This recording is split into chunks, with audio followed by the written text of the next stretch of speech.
साध संगत जी प्यार से कहना, धन निरंकार जी। आशा करती हूँ आप सभी बहुत अच्छे होंगे। सद्गुरु माता जी से यही अरदास है कि आप सभी हमेशा खुश रहें, मुस्कुराते रहें। एक नई साखी के साथ फिर से हाजिर हूँ मैं। तो चलिए आज की खूबसूरत सी साखी सुनते हैं।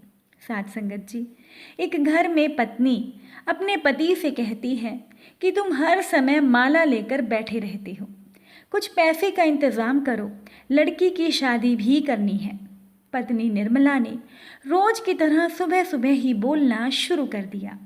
अब अपनी पत्नी की बात पर चौबे जी ने पत्नी से कहा कि तुम ईश्वर पर भरोसा रखो, समय पर सब हो जाएगा। साध संगत जी, अब अपने पति चौबे जी की बात पर निर्मला जी ने कहा कि ईश्वर तो जैसे घर बैठे ही लड़का भेज देंगे, क्या ईश्वर के पास और कोई काम नहीं है आपका ध्यान रखने के अलावा। तो चौबे जी ने अपनी पत्नी से कहा कि तुम क्यों सारा दिन एक ही बात के बारे में बोलती रहती हो। चौबे जी कभी भी गुस्सा नहीं होते थे, वो तो बस पूरा दिन ईश्वर के बारे में ही सोचते रहते थे। साथ संगत जी, पत्नी निर्मला अपने पति से कहती है कि जयपुर वाली मौसी बता रही थी कि उनकी रिश्तेदारी में एक लड़का है। अब देखकर तो जब आओगे जब जेब में 1,000 या 2,000 रुपये होंगे।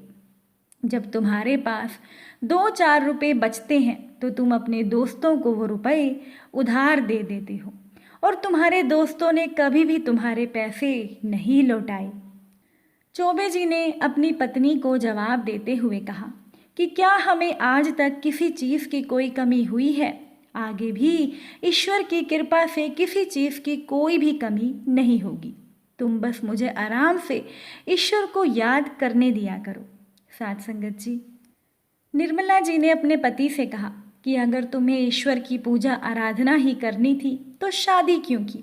अब क्या ईश्वर बैठे बिठाए तुम्हारी लड़की की शादी भी कर देंगे? तो चौबे जी ने कहा कि हाँ, ईश्वर ही सारा काम हमारा कर देंगे। अब निर्मला जी ने अपने पति से कहा कि ये लो, थैला पकड़ो और जाकर बाजार से सब्जी लेकर आ जाओ। और हाँ, जिस लड़के के बारे में मैंने तुमसे बात की है उसके बारे में ज़रा सोचना, क्योंकि उस लड़के को देखने तुम्हें परसों जाना है। और जो तुमने पैसे अपने दोस्तों को उधार दे रखे थे उनसे ज़रा मांग लो। साथ संगत जी, अब चौबे जी थैला लेकर घर से निकल तो गए, लेकिन उनके मन में यही विचार था कि लड़की की शादी के लिए पैसों का इंतज़ाम कैसे होगा। उन्होंने सोचा कि सब्जी खरीदने से पहले ज़रा अपने दोस्त से पैसों की बात कर ली जाए।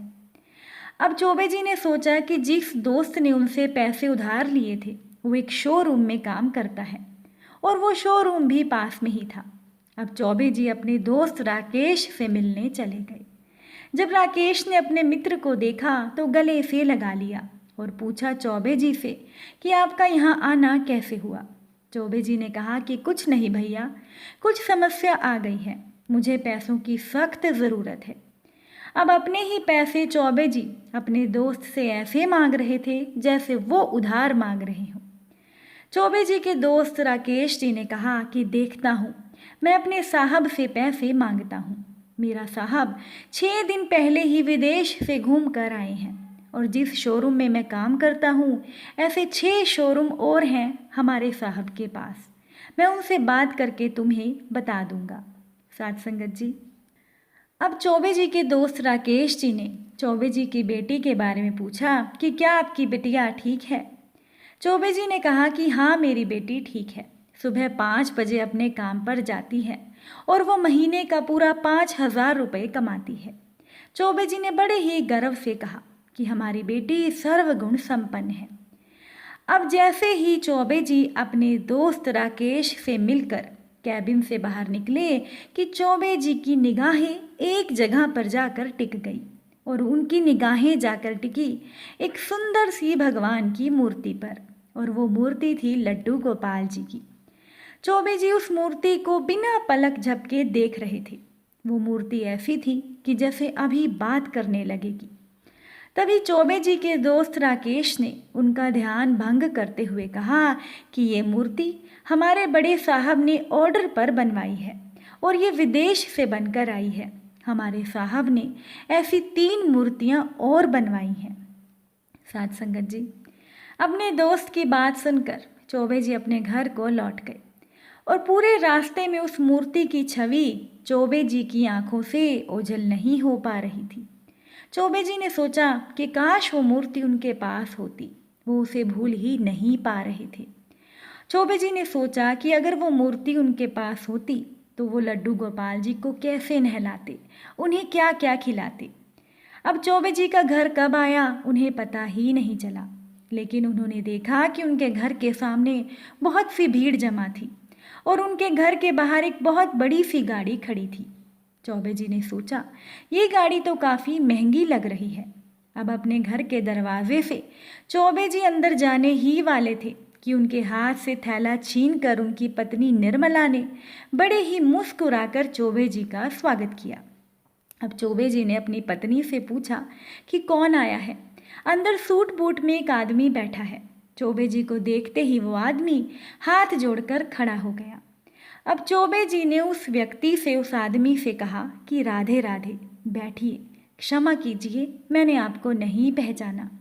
उस व्यक्ति ने बड़ी ही शालीनता के साथ जवाब दिया कि चौबे जी, आप हमें कैसे पहचानोगे, हम तो पहली बार मिल रहे हैं। चौबे जी ने उस व्यक्ति से कहा कि जी कहिए, मैं आपकी क्या सेवा कर सकता हूँ। उस व्यक्ति ने चौबे जी से कहा कि दरअसल मैं आपके पास कुछ मांगने आया हूँ। चौबे जी ने कहा कि सीधा सीधा बताइए। अब चौबे जी सोच में पड़े थे कि जाने ये क्या मांग लेंगे और इतने बड़े आदमी को मुझसे क्या चाहिए। उस व्यक्ति ने बताना शुरू किया कि चौबे जी, आज से 4 दिन पहले मैं मॉर्निंग वॉक के लिए गया था, लेकिन उस दिन मेरे साथ एक दुर्घटना हो गई। मुझे हार्ट अटैक आ गया। आसपास कोई भी नहीं था मेरी मदद के लिए और ना ही मैं कुछ बोल पा रहा था। तभी एक लड़की स्कूटी पर आती दिखी। मुझे सड़क पर पड़े हुए देखकर उस लड़की ने अपनी स्कूटी रोकी। वो अकेली मुझे नहीं उठा सकती थी। फिर उसने अपनी स्कूटी से दूर की दुकान पर जाकर एक आदमी को बुलाया और उस आदमी की मदद से उसने मुझे अपनी स्कूटी पर बिठाया और मुझे हॉस्पिटल लेकर गई। डॉक्टर ने कहा था कि अगर थोड़ी सी देर भी हो जाती तो मेरा अंत तो निश्चित था। और वो लड़की कोई और नहीं चौबे जी, वो आपकी बेटी थी। उस आदमी ने हाथ जोड़ते हुए चौबे जी से कहा कि अगर आप लायक समझें तो मैं अपने बेटे के लिए आपकी बेटी का हाथ मांगता हूँ। जो लड़की एक अनजान की मदद कर सकती है वो अपने परिवार का कितना ध्यान रखेगी। साथ संगत जी, उस व्यक्ति की बात सुनकर चौबे जी एकदम जड़ हो गए।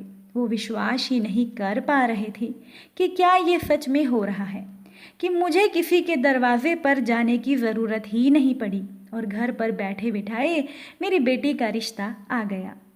अभी चौबे जी इस स्थिति से बाहर निकले भी नहीं थे कि तभी उस व्यक्ति ने अपने पास रखे हुए बैग में से एक बड़ा सा बक्सा निकाला और उस बक्से में वही मूर्ति थी जिसे चौबे जी अभी शोरूम में देख कर आए थे। जो मूर्ति उनकी आंखों के सामने से ओझल ही नहीं हो रही थी, जिसे देखते ही उनके मन में ये ख्याल आ रहा था कि काश ऐसी मूर्ति हमारे घर पर होती।